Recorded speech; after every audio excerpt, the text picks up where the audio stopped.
किशन किशन किशन हरे हरे, हरे राम राम राम हरे हरे, हरे किशन किशन किशन हरे हरे, हरे राम राम राम हरे हरे। श्री राम चरित्रमानस।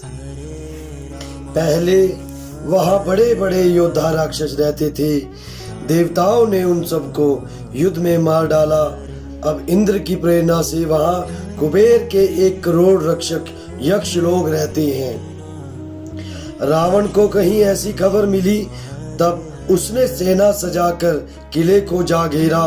उस बड़े विकट योद्धा और उसकी बड़ी सेना को देखकर यक्ष अपने प्राण लेकर भाग गए। तब रावण ने घूम फिरकर सारा नगर देखा। उसकी स्थान संबंधी चिंता मिट गई और उसे बहुत ही सुख हुआ। उस पुरी को स्वाभाविक ही सुंदर और बाहर वालों के लिए दुर्गम अनुमान करके रावण ने वहां अपनी राजधानी कायम की। योग्यता के अनुसार घरों को बांटकर रावण ने सब राक्षसों को सुखी किया। एक बार वह कुबेर पर चढ़ दौड़ा और उससे पुष्प कवि मान को जीत कर ले आया। फिर उसने जाकर एक बार खिलवाड़ ही में कैलाश पर्वत को उठा लिया और मानो अपनी भुजाओं का बल तोड़कर बहुत सुख पाकर वह वहां से चला गया। सुख संपत्ति, पुत्र, सेना, सहायक, जय, प्रताप, बल, बुद्धि और बढ़ाई, ये सब उसके नित्य नए वैसे ही बढ़ते जाते थे जैसे प्रत्येक लाभ पर लोभ बढ़ता है। अत्यंत बलवान कुंभकर्ण सा उसका भाई था, जिसके जोड़ का योद्धा जगत में पैदा ही नहीं हुआ। वह मदिरा पीकर 6 महीने सोया करता था। उसके जागते ही तीनों लोकों में तहलका मच जाता था। यदि वह प्रतिदिन भोजन करता तब तो संपूर्ण विश्व शीघ्र ही चौपट खाली हो जाता। रणधीर ऐसा था कि जिसका वर्णन नहीं किया जा सकता। लंका में उसके ऐसे असंख्य बलवान वीर थे। मेघनाथ रावण का बड़ा लड़का था, जिसका जगत के योद्धाओं में पहला नंबर था। रण में कोई भी उसका सामना नहीं कर सकता था। स्वर्ग में तो उसके भय से नित्य भगदड़ मची रहती थी। इनके अतिरिक्त दुर्मुख, अकंपन, वज्रदंत, धूमकेतु और आतिकेय आदि ऐसे अनेक योद्धा थे जो अकेले ही सारे जगत को जीत सकते थे। सभी राक्षस मनमाना रूप बना सकते थे और आसुरी माया जानते थे। उनके दया धर्म स्वप्न में भी नहीं था। एक बार सभा में बैठे हुए रावण ने अपने अगणित परिवार को देखा। पुत्र, पौत्र, कुटुंबी और सेवक ढेर के ढेर थे। सारी राक्षसों की जातियों को तो गिन ही कौन सकता था। अपनी सेना को देखकर स्वभाव से ही अभिमानी रावण क्रोध और गर्व में सनी हुई वाणी बोला, हे समस्त राक्षसों के दलों, सुनो, देवतागण हमारे शत्रु हैं। वे सामने आकर युद्ध नहीं करते, बलवान शत्रु को देखकर भाग जाते हैं। उनका मरण एक ही उपाय से हो सकता है। मैं समझा कर कहता हूँ, अब उसे सुनो। उनके बल को बढ़ाने वाले ब्राह्मण भोजन, यज्ञ, हवन और श्राद्ध, इन सब में जाकर तुम बाधा डालो। भूख से दुर्बल और बलहीन होकर देवता सहज ही में आ मिलेंगे। तब उनको मैं मार डालूंगा अथवा भली भांति अपने अधीन करके सर्वथा पराधीन करके छोड़ दूंगा। फिर उसने मेघनाथ को बुलवाया और सिखा पढ़ाकर उसके बल और देवताओं के प्रति वैर भाव को उत्तेजना दी। फिर कहा, हे पुत्र, जो देवता रण में धीर और बलवान है और जिन्हें लड़ने का अभिमान है, उन्हें युद्ध में जीत कर बांध लाना। बेटे ने उठकर पिता की आज्ञा को शिरोधार्य किया। इसी तरह उसने सबको आज्ञा दी और आप भी हाथ में गदा लेकर चल दिया।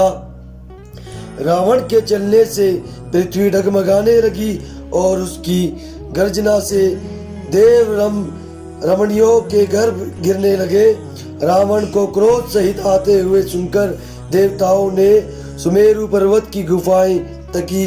भागकर सुमेरु की गुफाओं का आश्रय लिया। दिक्पालों के सारे सुंदर लोकों को रावण ने सुना पाया। वह बार बार भारी सिंह गर्जना करके देवताओं को ललकार ललकार कर गालियां देता था।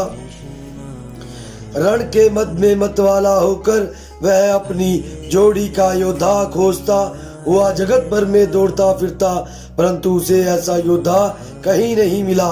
सूर्य, चंद्रमा, वायु, वरुण, कुबेर, अग्नि, काल और यम आदि सब अधिकारी, किन्नर, सिद्ध, मनुष्य, देवता और नाग सभी के पीछे वह हठ पूर्वक पड़ गया। किसी को भी उसने शांति पूर्वक नहीं बैठने दिया। ब्रह्मा जी की सृष्टि में जहाँ तक शरीरधारी स्त्री पुरुष थे, सभी रावण के अधीन हो गए। डर के मारे सभी उसकी आज्ञा का पालन करते थे और नित्य आकर नम्रता पूर्वक उसके चरणों में सिर नवाते थे। उसने भुजाओं के बल से सारे विश्व को वश में कर लिया, किसी को स्वतंत्र नहीं रहने दिया। इस प्रकार मंडली राजाओं का शिरोमणि सार्वभौम सम्राट रावण अपने इच्छा अनुसार राज्य करने लगा। देवता, यक्ष, गंधर्व, मनुष्य, किन्नर और नागों की कन्याओं तथा बहुत सी अन्य सुंदरी और उत्तम स्त्रियों को उसने अपनी भुजाओं के बल से जीतकर ब्याह कर लिया। मेघनाथ ने उसने जो कुछ कहा उसने मेघनाथ ने मानो पहले से ही कर रखा था, अर्थात रावण के कहने भर की देर थी। उसने आज्ञा पालन में तनिक भी देर नहीं की। जिनको रावण ने मेघनाथ से पहले ही आज्ञा दे रखी थी, उन्होंने जो करतूतें की उन्हें सुनो। सब राक्षसों के समूह देखने में बड़े भयानक, पापी और देवताओं को दुख देने वाले थे। वे असुरों के समूह उपद्रव करते थे और माया से अनेकों प्रकार के रूप धरते थे। जिस प्रकार धर्म की जड़ कटे वे वही कर सब वेद विरोध काम करते थे। जिस जिस स्थान में वे गौ और ब्राह्मणों को पाते थे, उसी नगर, गांव और पूर्वे में आग लगा देते थे।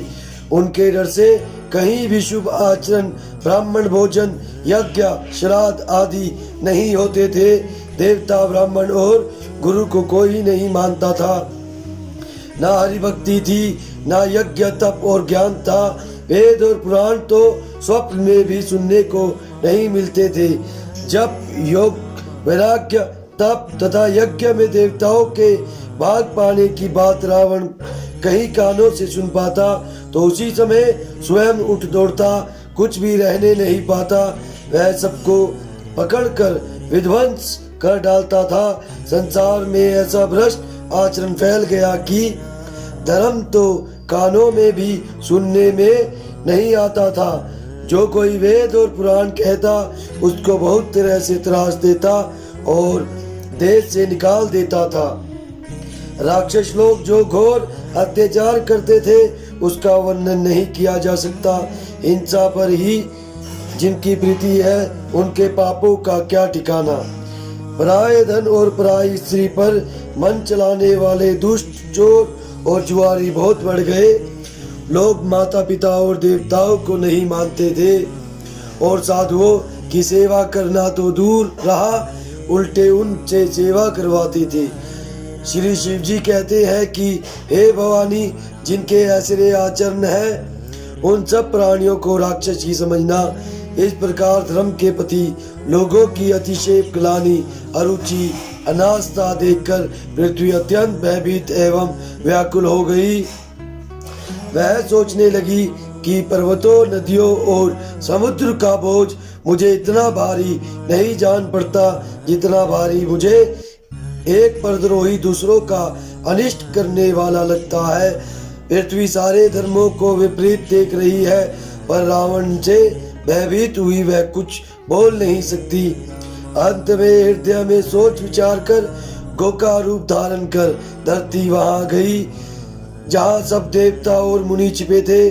पृथ्वी ने रोककर उनको अपना दुख सुनाया, पर किसी से कुछ काम न बना। तब देवता, मुनि और गंधर्व सब मिलकर ब्रह्मा जी के लोक सत्यलोक को गए। वह भय और शोक से अत्यंत व्याकुल बेचारी पृथ्वी भी गोप का शरीर धारण किए हुए उनके साथ थी। ब्रह्मा जी सब जान गए, जिन्होंने मन में अनुमान किया कि इसमें मेरा कुछ भी वश नहीं चलने का। तब उन्होंने पृथ्वी से कहा कि जिसकी तू दासी है वही अविनाशी हमारा और तुम्हारा दोनों का सहायक है। ब्रह्मा जी ने कहा, हे धरती, मन में धीरज धारण करके श्री हरि के चरणों का स्मरण करो। प्रभु दासों की पीड़ा को जानते हैं, ये तुम्हारी कठिन विपत्ति का नाश करेंगे। हरे कृष्ण कृष्ण कृष्ण हरे हरे, हरे राम राम राम हरे हरे, हरे कृष्ण कृष्ण कृष्ण हरे हरे, हरे राम राम राम हरे हरे।